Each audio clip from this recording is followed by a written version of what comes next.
Iran, Israel અને America વચ્ચે જે યુદ્ધ ચાલી રહ્યું છે,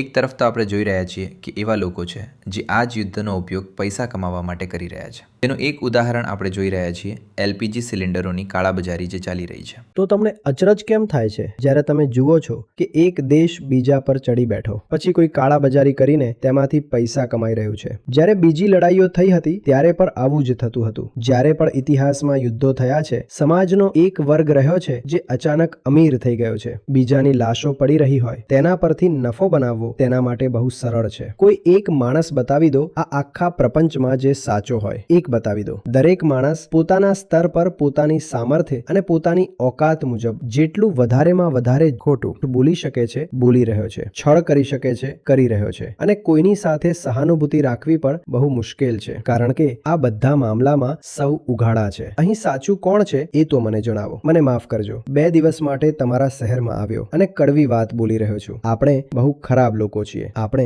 બહુ ખરાબ લોકો છીએ અને આપણી ખરાબી ત્યારે વધુ વધી જાય છે જ્યારે મારો જે પ્રશ્ન છે તે અત્યારે ચાલી રહેલા ઈરાન, ઇઝરાયલ અને અમેરિકા વચ્ચેના યુદ્ધ સંબંધિત છે. એક તરફ આપણે જોઈએ છીએ કે આ યુદ્ધનો ઉપયોગ ન્યૂઝ ટીવી ચેનલો છે તે પોતાની ટીઆરપી અને નફા માટે કરી રહી છે. બીજી તરફ લોકો છે જે આ જ તબાહીનો ઉપયોગ પૈસા કમાવા માટે કરી રહ્યા છે, જેનું એક ઉદાહરણ આપણે જોઈ રહ્યા છીએ એલપીજી સિલિન્ડરોની કાળાબજારી. તો આચાર્યજી, આપણા અંદર એવું શું છે જે આવી પીડાદાયક અને દુઃખદ સ્થિતિમાં પણ માત્ર પોતાનો જ નફો જોઈ રહ્યું છે? આપણા અંદર એવું શું છે? આમાં કોઈ ગુપ્ત વાત તો છે નહીં. આપણી અંદર એ જ છે જે છે નહીં, પણ તેનો દાવો પૂરો રહે છે કે હું જ હું છું, હું જ હું છું, બીજું કોઈ નહીં. અને તેનું નામ પણ કોઈ રહસ્ય નથી. તેનું નામ રટ્ટા રટ્ટા તો આપણે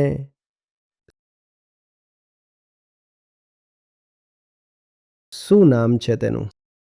અહંકાર. તો હું તેમાં નવું શું જણાવું? તેને પોતાની જાતને વ્યાખ્યાયિત જ એવી રીતે કરી છે. હું કોણ છું જેનું કોઈ નથી? હું કોણ છું જેનું કોઈ નથી? શરીર પણ તેના માટે માત્ર એક ઘર છે. અને ઘર પણ એવી ચીજ નથી હોતી જેનું શોષણ ન કરી શકાય, જેને વેચી ન શકાય,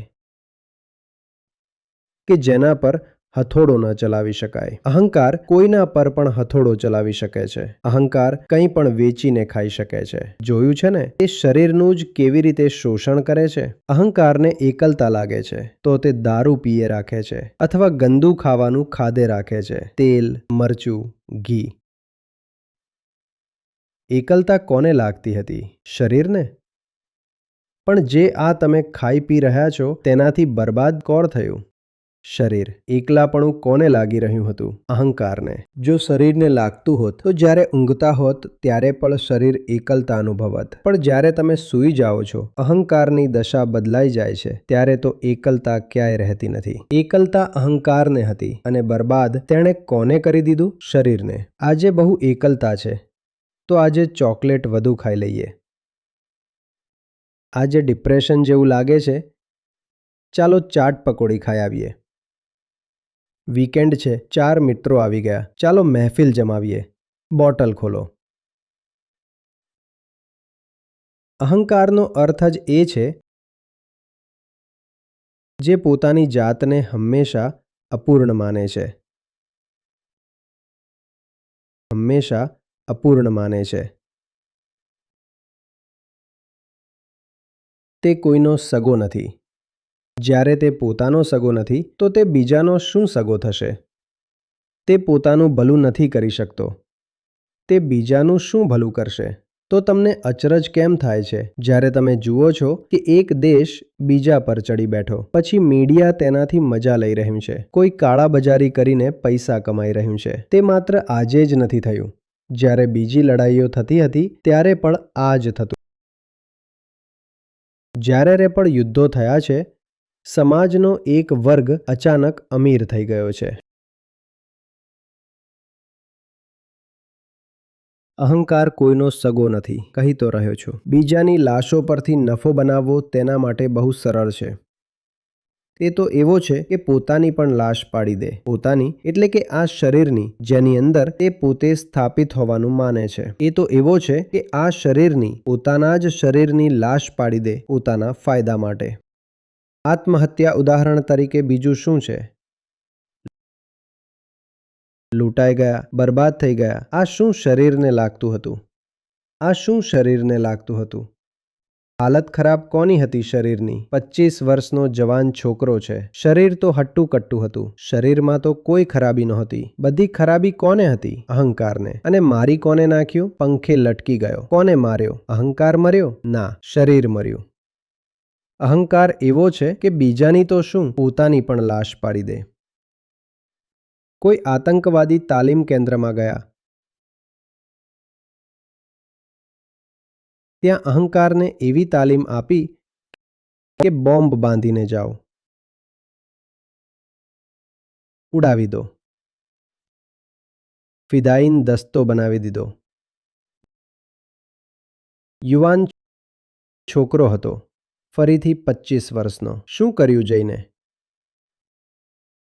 અહીં પેટ પર બોમ્બ બાંધ્યો અને શરીર ઉડાવી દીધું. પણ તે ક્ષણે પણ પ્રફુલ્લિત અને ગર્વિત કોણ અનુભવી રહ્યું હતું?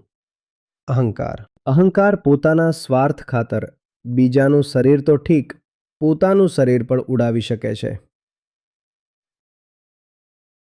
અહંકાર પોતાના સ્વાર્થ ખાતર કંઈ પણ ઉડાવી શકે છે.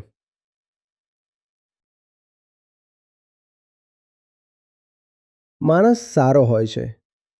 મૂળભૂત રીતે આપણે બધા સારા છીએ. માનવતા પણ કોઈ ચીજ હોય છે. અમે કોઈ ધર્મને નથી માનતા. અમે તો માનવતાને માનીએ છીએ. આનાથી મોટી મૂર્ખતાની વાત બીજી કોઈ નથી. માનવતા એટલે શું? માનવ પણ એક પ્રાણી જ છે, બીજું કંઈ નહીં. માનવતા એટલે પશુતા. ના હિન્દુ બનશે, ના મુસલમાન બનશે. ઇન્સાનનું સંતાન છે, ઇન્સાન બનશે. મૂર્ખતા બળી અને અર્થહીન વાતો છે આ. ધર્મ હોય જ એટલા માટે છે કે માના ગર્ભમાંથી જે પ્રાણી નીકળ્યું છે તેને ઇન્સાન બનાવી શકાય. તેને જંગલમાં છોડી દો, શું થાય છે એનું?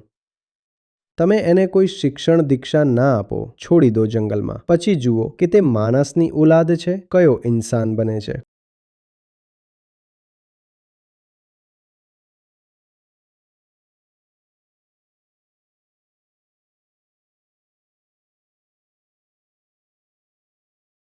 તમને નવાઈ એ વાતની છે કે અહંકાર આટલો હિંસક કેવી રીતે થઈ જાય છે, અને મને નવાઈ એ વાતની છે કે તમને નવાઈ કેમ લાગી રહી છે.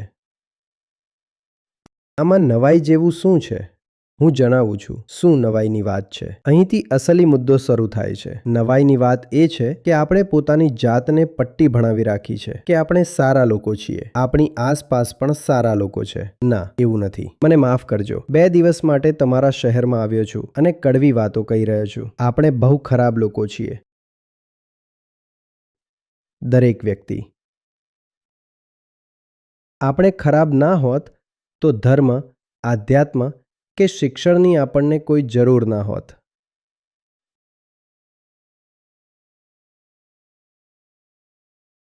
અને આપણી ખરાબી ત્યારે વધુ વધી જાય છે જ્યારે આપણે ખરાબી ઉપર ભલાઈનો નકાબ ઓઢી લઈએ છીએ.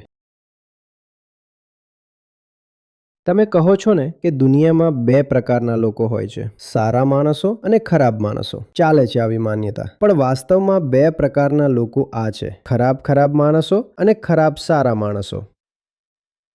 કેટલાક એવા હોય છે જે ખરાબ હોય છે અને તેમની ખરાબી દેખાઈ જાય છે, અને કેટલાક પોતાની ખરાબી ઉપર ભલાઈનો મોહરું પહેરી લે છે. આમને ખરાબ સારા માણસો કહેવા જોઈએ. છે તો ખરાબ જ, પણ ઉપરથી સારા દેખાય છે. સારું બનવા માટે તો ખૂબ યત્ન કરવો પડે છે. હમણાં આપણા ગીતા સત્રોમાં તે દિવસે શ્રીકૃષ્ણ કહી રહ્યા હતા કે હજારોમાં કોઈ એક હોય છે જે મારી તરફ આવવાના યત્નની શરૂઆત પણ કરે છે. હજારોમાં કોઈ એક હોય છે જે સારા બનવા ઈચ્છે પણ છે. બાકીના તો ઈચ્છતા પણ નથી. બાકીના તો બસ એટલું જ ઈચ્છે છે કે તેઓ સારા કહેવાય. સારા થઈ જઈએ એવું કોઈ નથી ઈચ્છતું. હજારોમાં કોઈ એક હોય છે, ગીતા કહે છે, જે સારા બનવાની શરૂઆત પણ કરે છે. અને આ બધા જે શરૂઆત કરે છે એ હજારોમાં વળી કોઈ એક હોય છે જે હે પાર્થ મારા સુધી પહોંચે છે, એટલે કે જે ખરેખર સારો થઈ શકે છે. તો અહીં સારું છે કોણ જ્યારે કોઈ સારું નથી? વાત સમજમાં આવે છે?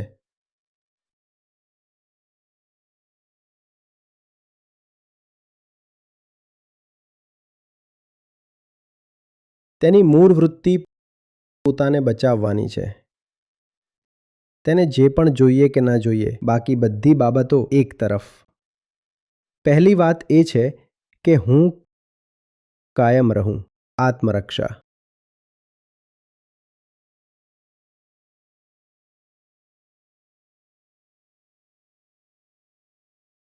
તેને જો મુક્તિ પણ મેળવવી હોય તો પોતાને બચાવીને.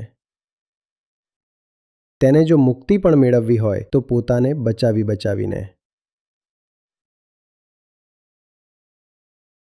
અને પોતાને બચાવવા એટલે કોને બચાવવા?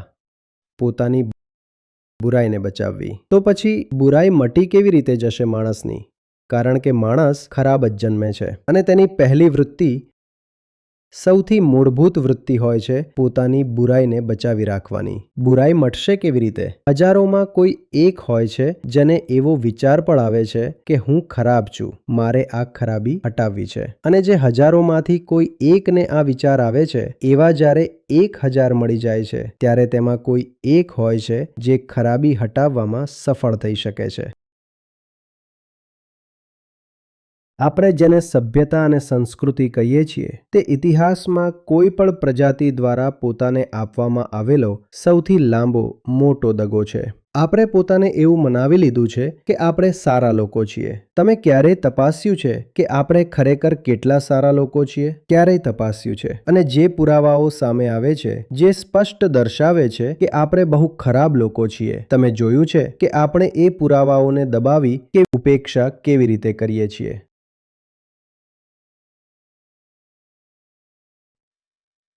તમારા જ શહેરમાં માર્ચ મહિનામાં સરેરાશ તાપમાન આ વર્ષે કેટલું છે અને ઐતિહાસિક રીતે કેટલું રહ્યું છે તમને ખબર છે? તમને ખબર નહીં હોય કારણ કે તે તમને બતાવી દેશે કે આપણે કેટલા ખરાબ લોકો છીએ. પૃથ્વી કોઈ નાનકડો ગોળો નથી અને ન પૃથ્વીનું વાયુમંડળ નાનું છે, પણ આ એક પ્રજાતિએ આખી પૃથ્વી ખાઈ લીધી. આખા વાતાવરણને બદલી નાખ્યું. તાપમાનમાં વધારો એમ જ નથી થઈ જતો અને નાનો મોટો વધારો નથી થયો. 2 ડિગ્રી, 3 ડિગ્રી. અત્યારે તો ઉનાળો શરૂ થઈ રહ્યો છે. આપણે એટલા ખરાબ લોકો છીએ. કોઈ જાનવર પણ હોય, કોઈ પક્ષી હોય કે કોઈ કીડી હોય જે પોતાનું જ ઘર ખાઈ જાય. આપણે એટલા ખરાબ લોકો છીએ કે આપણે આપણું જ ઘર ખાઈ ગયા, અને તે પણ ત્યારે જ્યારે એ ઘર આપણું ખાનગી ઘર નહોતું, એ આપણું સહિયારું ઘર હતું. માત્ર આખી માનવતા સાથે જ નહીં પણ કરોડો અન્ય પ્રજાતિઓ સાથે એ ઘર આપણને વહેંચવા માટે આપવામાં આવ્યું હતું, પણ આપણે એ ઘર ખાઈ ગયા. આપણે એટલા ખરાબ લોકો છીએ. પણ આ વાત તમારી સામે મીડિયા નહીં લાવે, રાજકારણીઓ નહીં લાવે, ધર્મગુરુઓ પણ નહીં લાવે. બધા તમને એ જ ભ્રમમાં રાખવા માંગે છે કે માણસ તો સારો છે. માણસ તો સારો છે, ભૂલ તો તેનાથી ક્યારેક જ થઈ જાય છે. બાકી તો ડિફોલ્ટ એ જ છે કે તે સારો છે. અને ગીતા તમને કહી રહી છે કે ડિફોલ્ટ એ છે કે તમે બહુ ખરાબ છો. લાખો કરોડોમાં કોઈ એક હોય છે જે ખરેખર સારો હોય છે. બાકી તો દરેક માણસ. આપણે કહીએ છીએ ને કે એમ જ પથ્થર ફેંકો તો કોઈ ખરાબ માણસને જ વાગશે. આપણે એટલા ખરાબ છીએ.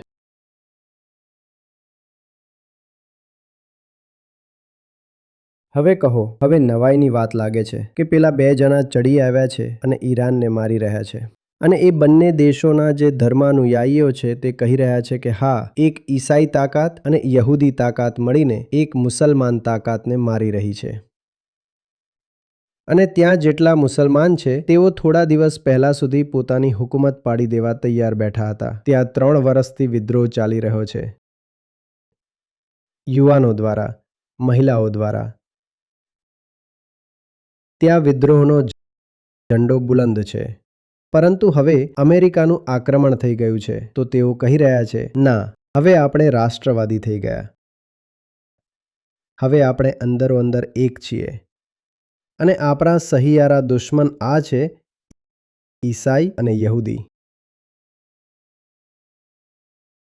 અને એવું બતાવવામાં આવી રહ્યું છે કે આ બધું આંતરરાષ્ટ્રીય સુરક્ષાના નામે કરવામાં આવી રહ્યું છે. ભૌગોલિક રાજકીય સ્થિરતા પણ તો લાવવી છે ને.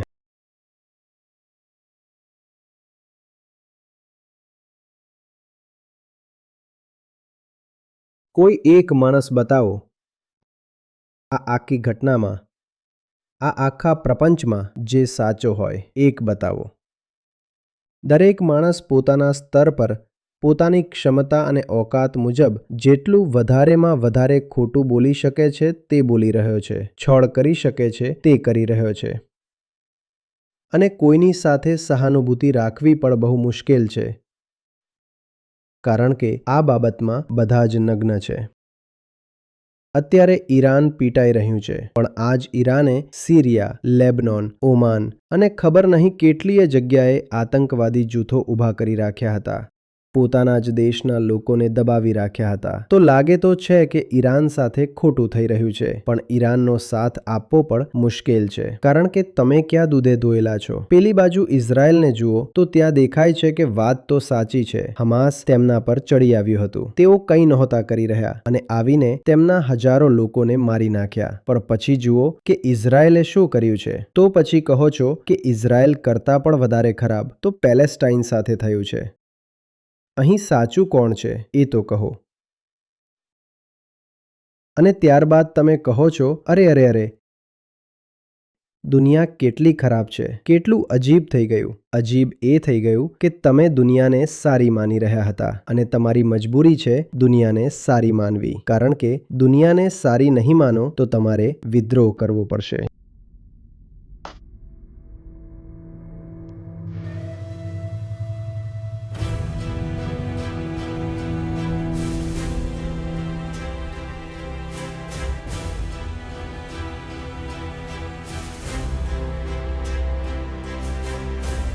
सर एक गुस्ताखी कर सकती हूँ. मैंने इसका नाम नहीं रखा अभी. मैं आपसे इसका नाम लेना चाहती हूँ. अच्छा, अपना अक्षर बताओ, क्या बोलते हो सबसे आप? कुछ बोलो.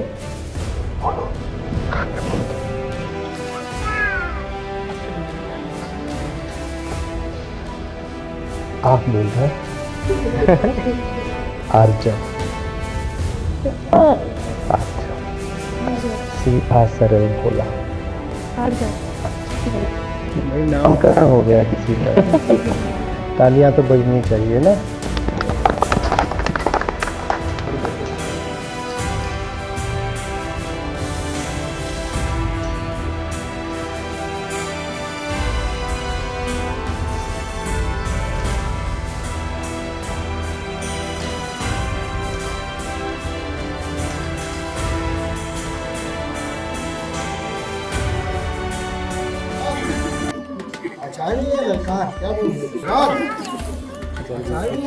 तुम आचार्य जी को ले लो.